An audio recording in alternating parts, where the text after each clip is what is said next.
like coming back to no music. I messed up some typing here. It's been a Thursday morning to say the friggin' least, you know. Rodney, how you doing over there, man? How you doing? Long time no see. How's everything been? Everything's been going all right, you know. Really cool. We got Justice and Michael in here too, guys. How are you doing? We're doing pretty good. I am. Right. Almost. I'm doing good. Well, Catholic Children's Home is a wonderful organization, what you guys do for the community and have done for generation upon generation. It's great to really finally have you guys in the studio to do a really cool interview about this. And there's a couple of great things coming up, like an open house and an upcoming fundraiser. Where do we start? We can start with the open house, which is September 27th, which is a week from Saturday. And it's from 8 to 1. And we're also going to have a pancake breakfast that morning. You're welcome to come by and have some pancake and sausage. Really cool. And omelets, yeah. Really cool. And now take me through the open house. What are the sights and sounds of it? Well, it starts with the pancake breakfast, and from there, we're just going to really open up the building. You know, we've been known for the people not knowing what's the orphanage on the hill does, and so we really wanted to give them an opportunity to come in and just see the building, check out the services, talk to our staff. We're going to have quite a few of our staff going to be present for that day, take some tours, and just get an overall view of what the Children's Home does today. Well, I think it's really important that you guys showcase that off, because you're right, it's one of those buildings that we drive by so many times and forget about all the great work that's being done. And while we are on that topic, take me through some of the programs that you all provide for the community and for the children out there too. Well, we have two main departments that work with children, and that's our residential department as well as our school department. Our school department's name is Center for Children to Heal and Achieve, and we call it that because it really is an opportunity for us to approach students that have had some difficulties in their prior educational settings, and we approach them holistically. I think it's unreasonable to think that a kid that is having difficulty at home or having some personal difficulty would be able to come to school and learn anything without everything being addressed. And so we try to approach things from that angle. And then we have the residential department. In the school department also, all those kids are bused in. Okay. As well as some of our kids that live there or go to school there as well. But most of those kids are bused in from surrounding communities, surrounding school districts. And then we have a residential department that consists of the McNicholas home, which is department that actually Rodney is the coordinator. Rodney's coordinator for residential altogether. So he is very heavily involved with the McNicholas home, which is established and which works with kids 11 to 18. And then Justice works in the program, our TLP program, the LIFT program. That's what I was going to ask about. Yeah, and the TLP is Transitional Living Program. And those young men are 17 and a half to 21. And so they can, Can we talk about the LIFT program real quick? Because I think this is so important and really such a crucial time in everybody's life. Justice, fill me in on this. Yeah, so we got guys 17 through 21, just helping them learn skills to live independently and get them back in the community of their choice. Really cool. So, and they come from all throughout the state. And that's kind of what we do. We just kind of teach them life skills and then get them back to where they want to go. So. What are some of those life skills that they could be learning? Opening a bank account. Gotcha. But we really got to meet them where they're at. Some kids might have to learn how to do laundry. It really just depends on the youth. But really just getting them to a point where they can live independently on their own. How long have you been a part of the program? Probably 6 years. Oh, wow. Yeah. Well, take me through some of the lives you've been able to connect with and see succeed through this program. Yeah, so I've had guys who came in who didn't know how to do laundry. Let's use that for example. And then turn around 2-3 years later, they're buying their first car. Yeah. Moving into their own apartment. We've had kids come from different countries and transition and live independently in this country. So it's a vast range of guys that we get, and we just meet them where they're at and try to get them where they want to go. So it's incredible, and I think that it's really just great that you guys have that program, because so many times it seems like that age group is so many times forgotten, and a lot of things. But with you guys being there to support them and being there for that transition is really huge. And Rodney, going into residential, take me through your day to day and some of the things that you're able to provide and witness too. Oh man, starting with residential, you get kids that come in that are 11 years old. So. A lot of people have to come to realization that they have to be a father figure, a mother figure, or something for these children, because these children live here. That is their house. They don't some of them have visits, but most of them, they live in the building 24/7. So we have to keep it home-like as much as possible. So that's what we try to offer, a family-like atmosphere. And I feel like the staff are like family, so we, do that with the children to make sure they're comfortable while they're with us. And we try to help them get to the next stage in their life. Hopefully, if we can get them adopted or back to family, that's our goal, So it's a challenge. It takes a special person to deal with, some of the things that you see that our kids are faced with. And it makes you look at your life and see how good, or, if you thought you had it bad, how bad things could possibly be, because these kids have experienced a lot of trauma. Well, and we talked about this before, and I think so many times people, especially in my group of friends or even just in the professional circles, it's one of those things, if you don't see it, you don't recognize it or don't realize how much of an issue it is really here locally. You just think, oh, those are a few national stories throughout the year, or that's just a few cases. But whenever you actively invest your time and you're working with these children, you see this.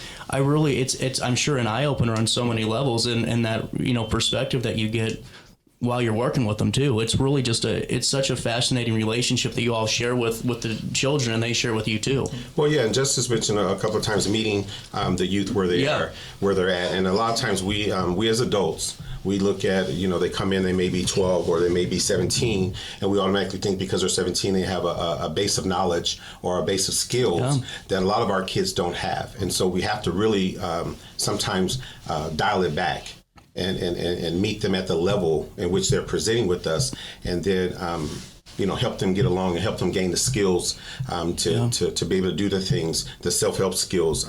And like Justice mentioned before, a lot of our kids come and you would think at 17 and a half, they would have the appropriate skill level to just perform daily activities like hygiene. Yeah. And a lot of times they don't. So, rather than them, making them feel bad about that, we go where they are and teach them those skills firsthand, because it's really about, them gaining that independence to know that they can do it. A lot of our kids come to the children's home and they don't really haven't seen a lot of successes. Yeah. And so it's very important to acknowledge that, they're capable, and they're able to be successful in anything they really put their mind to and they really devote their time to. And that goes, along the way with even the kids in residential. Rodney just mentioned they've experienced a lot of trauma, a lot of our kids. And so we really do take things from a very trauma-informed approach, because a lot of kids, a lot of people, they kind of get stuck where that trauma occurred. And so the wonderful thing that I've experienced at the children's home is I'm able to give them that hurdle help, and not just the kids, but sometimes the staff, give them that hurdle help to get past or to work with within, to get through whatever trauma they've experienced. Well, and I think that it's such a great approach, because if you have an entire lifetime of dealing with trauma or dealing with negative situations or negative outlooks or just, constant conflicts, the last thing you need is more, of the degrading. You need to be supported at that time, and you need to be met where you're at. And I just think that's such an important point, because you get left out that way, and then you develop the wrong way, and you develop in maybe a more hateful path and not one that you see that support system. Do you guys have a moment to take a break with me? We'll come back and talk about the open house some more, and the fundraiser, and ways that you can donate, volunteer, and be a part of the Catholic Children's Home. 928, Little Bit of Change. More Daily Show next. Throughout all life stages, you need someone in your corner, guiding you on your health and wellness journey. At OSF Healthcare, that's your primary care provider. Your OSF primary care provider is there for every stage of life. Find a provider today at osfhealthcare.org/primary. Not sure if you've noticed, but those advertised prices from the other dealers are just a bunch of blah, blah, blah. At Roberts Motors, the advertised price is the price you pay. And that, my friend, is great news for you. Don't fall for their so-called incentives that will leave you banging your head against the wall. Go with Roberts Motors. Prices you can trust and people you will like. That's the Roberts Motors way. And trust me, it's the way to go. Has free checking become a thing of the past? Not if Liberty has anything to say about it. With 3 free personal checking options and even a free business checking account, free is alive and well at Liberty Bank, the local bank that gives you free checking choices and more cashing in your pocket. Bank locally, bank Liberty. For more information, visit www.bankliberty.com.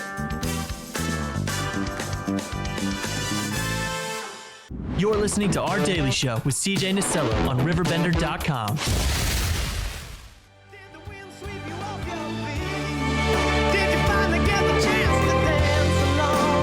9:30 on the nose. Welcome back, Daily Show. On a Thursday. It doesn't feel like a Thursday at all. I'm kind of lost in the week here. We're back with Rodney, Michael, and Justice in the Catholic Children's Home. And it's really, I'm glad we got to talk a little bit about those services that y'all provide and really just a little bit more about what y'all see every day too. Because I feel like if we don't talk about it, we don't raise that awareness, then people do sometimes forget, the importance of donating to what you guys do and supporting and volunteering. And are volunteer opportunities still available and all of that good stuff? Yes, we do still have volunteer opportunities. We also have an advisory board that we're in looking for members to be a part of as well. So there are opportunities there. How do we reach out or learn more? You can either call 618-465-3594 and you can do extension 235 and that directly ties them into my department, which is administrative department, and either speak with me or Deanna. We can get the information out to you. Or you can, if you'd like to donate, you can mail your donation to 1400 State Street, Alton, Illinois, 62002. Really cool. And 501c3? Yes, we are 501c3. This is where I come in. Uncle Sam is getting ready to ask you for your tax money. So just remember, as you're looking at Q4 and we're wrapping up for the year, you might need to get some more donations in. And that's where I always come in because we got a $10,000 check getting on this show one time. You never know. Wow. You never know. And I always throw it out there. Well, we would gladly accept that. I'm just saying, if someone's watching today and wants to make that same donation, it would make me very, very happy. And when it comes to this open house and pancake breakfast, I think it's important. Saturday, September the 27th, 8 a.m. until 10, you can have the breakfast and then tour the facility? Yes. And, well, you can tour the facility all the way till 1. We just stop breakfast at 10. Oh, that makes sense. Yeah. And now, do we need to RSVP or register ahead of time? Oh, no, just come on in. Come on up really to the front cool. door, and we'll have someone there to greet you and go from there. Wonderful. And now, what's filming in on this Friendsgiving ball? This is our first ever Friendsgiving This is cool. ball. Yes, and it's going to be kind of organized as an adult prom. We want people to get dressed up. We want the women to come out in their ball gowns, and men get, put their ties and tuxes on if they have one or if they can get one. We're going to have a silent auction. You can come out and we're going to have an opportunity for you to buy your beautiful date a corsage and get yourself a boutonniere. Nice. We're also going to have an opportunity for people to dance, because we know there's a whole lot dancers out there that just don't get the opportunity to dance as much as they want, so we want to provide that. Have you ever seen The Jerk with Steve Martin? Yeah. That's how I dance. That's how I Well, there's going to be a place for you to do that there. Out in the parking lot, No. With that being said, what date is that on again? That's November 22nd. That's the Saturday before Thanksgiving. Really cool. And now, how do we sign? Do we need to get tickets for this ahead of time? Yes, and the same way you would do a donation, you can call and we can get you tickets if you need tickets. Really cool. Well, before I let you guys go, what else should we talk about? Anything else we should promote or drive home today? No, just again for the open house, we really want you to come out so that you can get an understanding of what we do. Yeah. And we are really the hidden treasure in Alton. I agree. And we provide a lot of services to the kids and families. And so come on through, see the building. I know a lot of people have passed by the building and wondered what happens inside that building. So come on by and get the chance to see firsthand what's going on in the building. And then please, if you can, help a Catholic Children's Home, help area children and kids with all aspects of life, with that transitionary group in the program, the residential services, the education services, and then all the other services that are provided. We'll link that in a write-up on RiverBender.com. It's 9:35, a little bit of change, and make sure we get you hooked up for, what is that, the 27th? I'm going to be hungry that day. I just want to make sure I don't get breakfast first. Hey, you know what's going to be? Pancake, sausage, and an omelet. I'm in. Come on out and get your breakfast on. Wait, how much is this to go in? Come on in, have breakfast. Oh, so that's a big fat zero. It's free to stop on in and have some great breakfast. That's the call to action for you. 9:36, a little bit of change. Daily Show continues on this Thursday next.